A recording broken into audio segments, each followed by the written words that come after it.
Russia war, how can you have peace? How can you expect to reach an agreement if you're not even talking with the other side? How many times has President Costa, the head of the European Council, met with President Putin? That would be zero. How many times has your High Representative Vice President, Kaja Kallas, met with her counterpart, Foreign Minister Sergei Lavrov? That would be zero. All that happens right now from Brussels is anti-Russia, Russophobic lightning bolts. They're going to invade Europe. They're going to destroy Europe. They're going to be in Paris. We need $800 billion of armaments. They have real points to make. We don't even want to hear them. Everything is unprovoked violence coming from one side. This is false. In 1990, the United States and Germany said to Gorbachev, if you agree to German reunification, we will not move NATO 1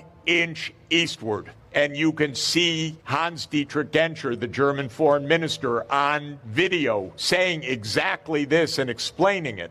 Wir waren uns einig, dass nicht die Absicht besteht, das NATO-Verteidigungsgebiet auszudehnen nach Osten. What happened is Germany reunified and the Soviet Union dissolved in December 1991. What did the United States do? It immediately said, oh, we start NATO expansion all the way to Ukraine and Georgia.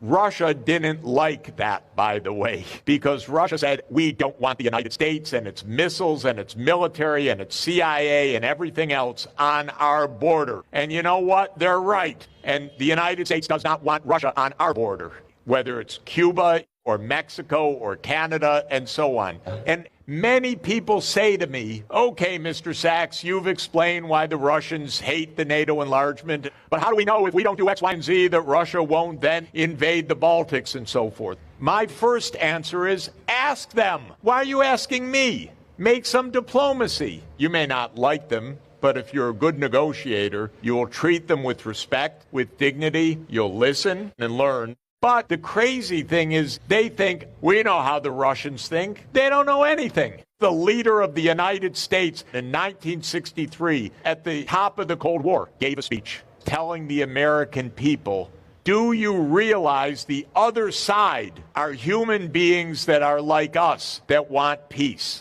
And he has a section where he praises the Soviet Union for the incredible loss that they suffered in World War II. And the next day, Nikita Khrushchev got the speech. And what happened? 5 weeks later, they signed the Partial Nuclear Test Ban Treaty that had